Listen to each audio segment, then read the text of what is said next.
Ladies and gentlefish, we made it. We are here. We are back. We are now looking forward to the 2025 Australian Grand Prix.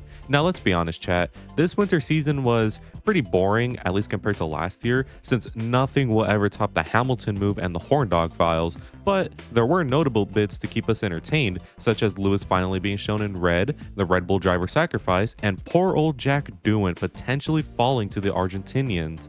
So, we made it. It's race week and the return of the weekend previews. For those who are new, my weekend preview consists of any potential teams that could bring major upgrades, the drama from the weekend before, which in this case is between the winter break to now, and a new segment where I make a bingo card for the year, and of course, my predictions for the weekend, plus who to watch for this weekend. These videos are fun, so make sure to stay tuned for more every single race weekend. But yeah, you know the drill by now. We are back, and if you want to experience these weekends plus the race live, make sure to join the Discord for great fun, and subscribe if you are new if you breathe air. So enough yapping, and let us see the weekend preview for Australia.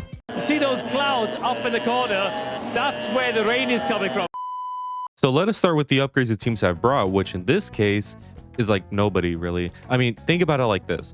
These teams just tested out their cars and got loads of data. Why on earth would they change the car right now? So this section will be primarily rumors and speculation with nothing super concrete besides a couple of teams. Sauber, for example, are a team bringing upgrades and they'll be pretty major it seems. Sauber are pretty dog shit, so these upgrades, major or not, will likely not do a thing. But you know what? They made some marginal improvements, so congratulations on being 10 seconds from 18th instead of 20th. Moving on to Williams, and you know what?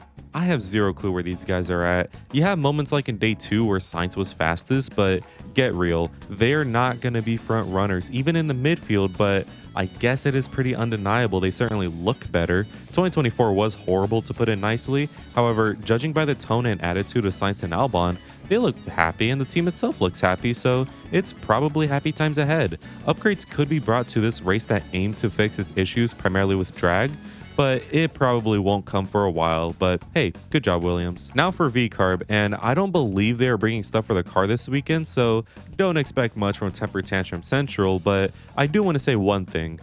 Subscribe to the channel. Haas had a very weird preseason testing, and they're weirdly secretive about everything so far. The only thing we do know is that Haas were on different programs than everyone else, which explains them being close to last in almost every single session. Is that going to be worth it? I hope so, since everyone was expecting them to be hot for the season, but it's pretty undeniable that preseason is kind of making us worry a little bit. But they could bring upgrades this weekend, probably to their downforce for maximum efficiency, so let's hope for a good season for them. Now for Alpine. 2024 was obviously not ideal to say the least, so they need to be good this season off the jump, and it seems that they might be. They looked pretty good, albeit with a bit of handling issues, so I expect mid performances from them, which yes, is an improvement. Here's the thing. These midfield teams like Williams, Haas, Alpine, and Aston are likely not going to divert many resources to this year because of the new regs for 2026, so don't expect many upgrades this year in general. The only upgrades Alpine could potentially bring this weekend is just some stuff to fix some of the understeeriness, but ultimately nothing too massive. Aston Martin knows damn well what the best upgrade they can do is. The car itself, according to the DILF, is that the car is better than last year, but insists it's still bad. Whatever that means. He also states that the car will get better as the season goes on, which I don't doubt, but they'll still be bad. Know why? The Strollonic Plague. Do the upgrade, guys, and eradicate the Strollonic Plague.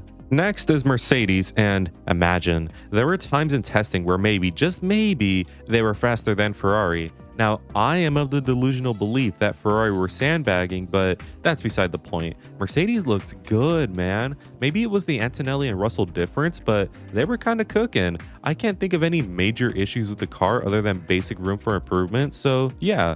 As for upgrades, I doubt any big ones will drop, but if there are some, it'll likely beat to their balance or low speed ability, since I know somehow, some way, their balance and low speed ability will be an issue just like in every single year post 2021. Red Bull is a simple one. They looked whatever in testing just like in 2024 with only slight improvements here and there, but it's clear what needs to be massively improved.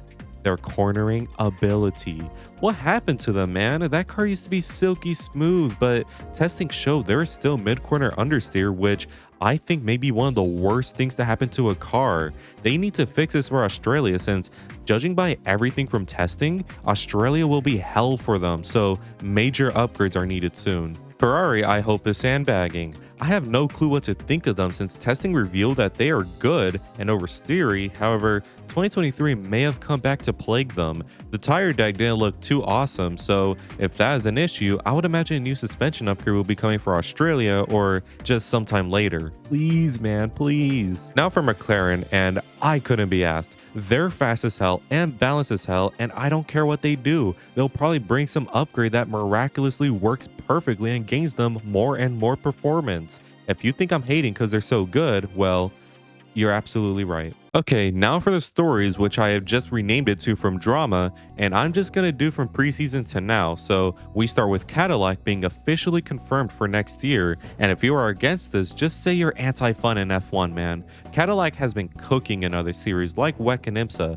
and it only makes sense F1 would be a likely destination. Now, don't quote me on this, however, I believe that Andretti will have some sort of say or collaboration with them, and if they do, quote me on this now, an IndyCar driver will be on the F1 grid next year. A couple months ago, I said it would be Colton Herta. However, due to Colton saying he doesn't really want to, at least for right now, I think Alex Palou will be that driver for next year in F1.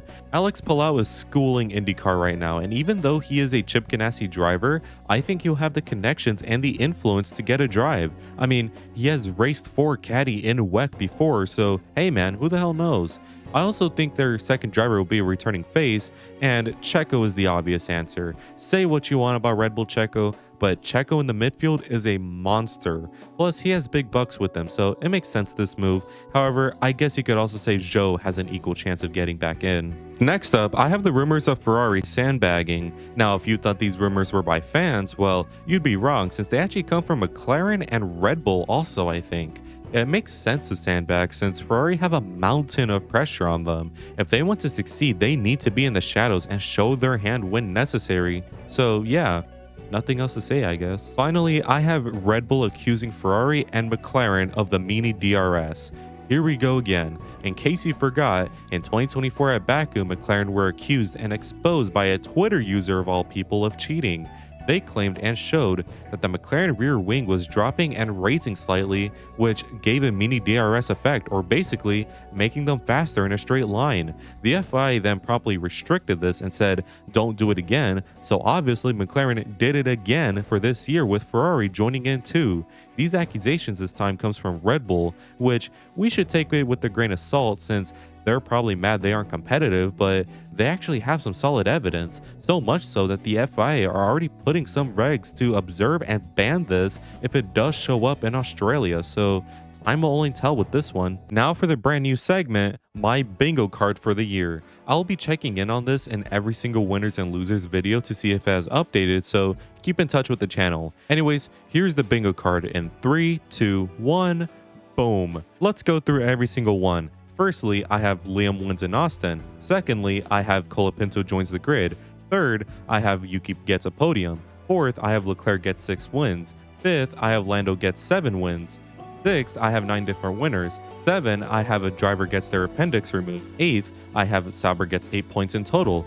9th, I have Sainz gets a podium. In 10th, I have Alonso getting his 33rd win. In 11th, I have the best race in Brazil. In 12th, I have Hamilton DNFs twice. In 13th, I have Ferrari becomes the double world champions. In 14th, I have Mercedes gets 3rd in the constructors. In 15th, I have Vettel appearing 3 times over the course of the year.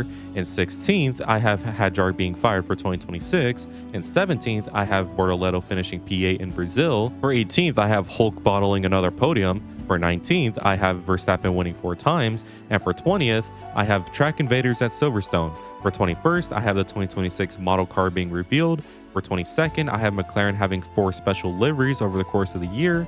In 23rd, I have the worst race being at Spain. In 24th, I have Trump appearing in any US race, maybe all of them. And the final placement I have is the channel hitting 50k subs by the end of the season. All right, now for the part you skipped to my predictions for the Australian Grand Prix. As always, it must be said that we will predict three things: the top 5 in the quali, the top 5 in the race, and a random prediction from any session. It should also be noted that these predictions are based on nothing but pure vibes, so bear with me.